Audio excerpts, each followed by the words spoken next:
جنت کے پتے، اس باغ فردوس کے پتے، اسی جیل کے پتے اپنے جسم کی حفاظت کے لیے جناب حوا اور جناب آدم اپنے بدن پر چومتے رہے، سیتے رہے، ڈانٹتے رہے، اپنے اجسام کو ڈھانپتے رہے، ایسے جنت کے پتوں سے۔ مگر میں پوچھنا چاہتا ہوں کہ ساری انسانیت کا باپ حضرت آدم کو بنایا، ساری بشریت کی ماں حضرت حوا کو بنایا، دونوں معصوم ہیں، صاحبان عصمت ہے، ایک خلیفۃ اللہ ہے، مسجود ملائک ہے، رہبر اول ہے، حامی اول ہے، پیشوا ہے، رہنما ہے، صاحب نجات ہے، منصب ہدایت میں جلوہ فکن ہے، سر پر تاج ہدایت ہے، دوش پر تباہ تقویٰ ہے، توجہ چاہا جسم پر لباس عصمت ہے۔ کہیں سے بنا کر تصور نہیں، پھر دیکھ لو برتاؤ کیا گیا کہ اگر جا رہے ہو زمین پر تو جنت کا لباس جنت میں چھوڑ جاؤ۔ اس کا مطلب یہ ہے کہ قرآن کے نظریے سے اگر دیکھا جائے تو یہ بارگاہ الہی کی سنت ہے کہ جنت کی چیز جنت میں استعمال ہوگی، جنت میں استعمال ہوگی۔ ذرا سمجھا کے میں کیا کہہ رہا ہوں؟ قانون بن گیا نا، دستور بن گیا نا، سیرت قائم ہو گئی نا، سنت معین ہو گئی نا، لو فکس ہو گیا نا کہ چاہے تمہارا باپ بھی ہو یا تمہاری ماں بھی ہو، وہ جنت کا لباس اپنے گھر میں لا سکتے، دنیا میں نہیں لا سکتے۔ اور اللہ کا قانون کبھی بدلتا نہیں، لگتا ہے سنت اللہ تبدیلا، اللہ کی سیرت کبھی چینج نہیں ہوتی، اس میں تبدیلی نہیں ہوتی۔ تو مجھے بتاؤ تمہارے باپ اور ماں کے لیے تو اللہ نے سیرت بنائی، جا رہے ہو تو جنت کا لباس سے ہی چھوڑ جاؤ، یہ جنت میں استعمال ہوگا، غیر جنت میں استعمال نہیں ہوگا۔ کیا خیال ہے علماء اسلام کا کہ جب بچے رات کو ماں سے کہہ رہے ہیں اماں کل روز عید ہے،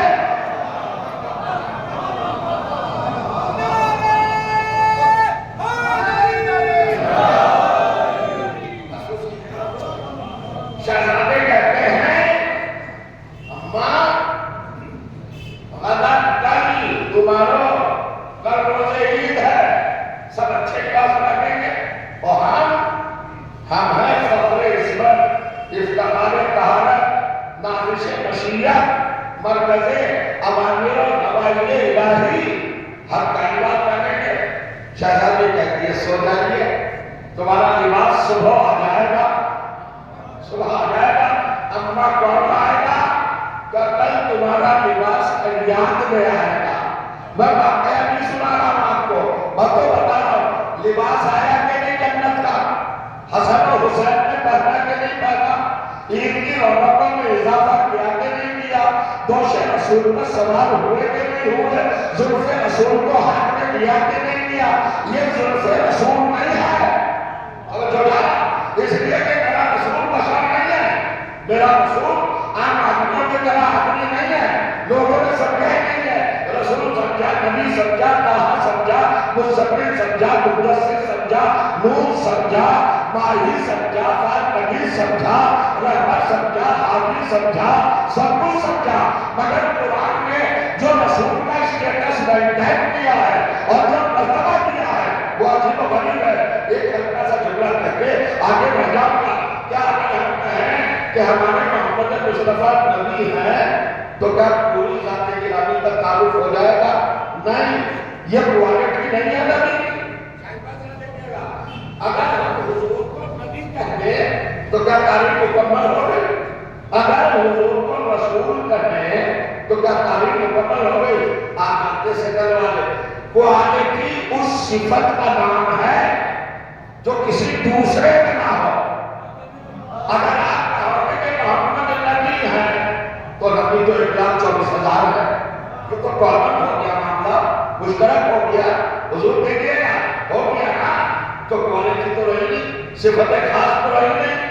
رسول اگر کہیں تو 313 رسول ہیں، وہ صاحب کتاب ہیں تو صاحب کتاب تو موسیٰ بھی ہے، داؤد بھی ہے، عیسیٰ بھی ہیں، بہت سارے صاحب کتاب ہیں۔ لیکن صاحب شریعت ہے تو صاحب شریعت اور بھی اس طرح ہوتا ہے ہو گیا رسول کی وہ صفت بتاؤ جو کسی اور نبی میں نہ ہو. توجہ جو پیغمبر کو ممتاز کر دے, منفرد کر دے, لاجواب کر دے, بے مثال کر دے, بے عقیل کر دے, کوئی مقابلے میں نہ ہے, کوئی ثانی نہ ہو, کوئی ان کا دوسرا نہ ہو. اور آئیے سورہ یاسین قرآن مجید کا 36واں سورہ, یہ 36واں سورہ آیت نمبر 69 ارشاد ہوا اللہ نے اپنے نبی کی کوالٹی قائم کی. سنیے گا, کہتا ہے وَمَا عَلَّمْنَاهُ الشِّعْرَ وَمَا يَنبَغِي لَهُ إِنْ هُوَ إِلَّا قُرْآنٌ تَتْلُوهُ قُرْآنٌ مُبِينٌ. ہم نے نبی کو شعر بولنا نہیں سکھائی, یہ مقصد باتیں کرنا کو نہیں سکھایا, نہ یہ زیر دیتا ہے.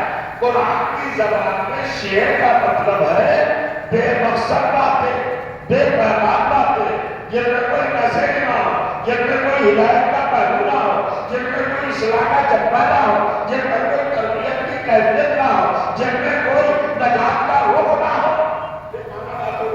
شعر کہا جاتا ہے. اگر میں شاعری کی مخالفت کر دوں اور شاعری کی مخالفت کروں تو پھر اس کے بعد شاعری صاحب مجھے پکڑ لیتے. یا وہ شاعری مراد نہیں ہے, بے مقصد باتوں کو قرآن میں شعر کہا گیا ہے. ورنہ شعر ہم نے محمد کو بیکار کی باتیں نہیں بتائی. ارے بیکار کی باتیں کیسے بتائے گا؟ جس کی زبان پر آتا ہی کلام خدا ہو وہ بیکار کی باتیں کیوں کرے گا؟ سنیے گا, اس کا مرتبہ یہ ہو کہ وما ينطق عن الهوى ان هو الا وحی یوحی. اب ذرا سا محسوس کیجیے, پھر ہے کیا پیغمبر, پیغمبر کی تعریف کیا ہے, پیغمبر کی صفت کیا ہے, کوالٹی کیا ہے, آواز آئی وہ کیا ہے.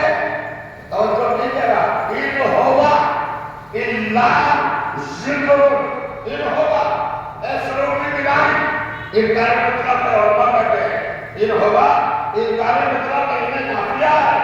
اللہ کا ہے کہ اللہ کے بات کو سمجھے کہ یہ محمد کچھ نہیں, محمد نتھنگ, محمد کچھ نہیں, کچھ نہیں. تو کیا واقعی کچھ نہیں؟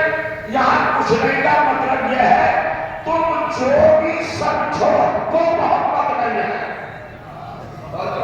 تم جتنے ہی زمین کا کلابے آسمان سے ملا لو, آسمان کے کلابے زمین سے واپس کر دو, کتنی تعریف کرو گے, کتنی تشریح کرو گے, کتنے معنی بتاؤ گے, تم پیغمبر کی فضیلت جو بھی بیان کرو گے. میرا پیغمبر وہ نہیں ہے, کیونکہ تم جو کہو گے وہ تمہارے ذہن کی اپج ہوگی, اور میرا محمد ممتاز ہے.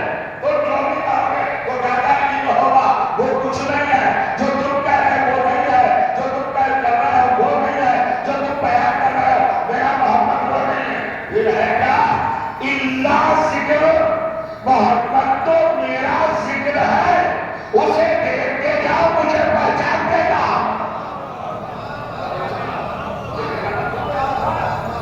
سمجھیے گا, سلوات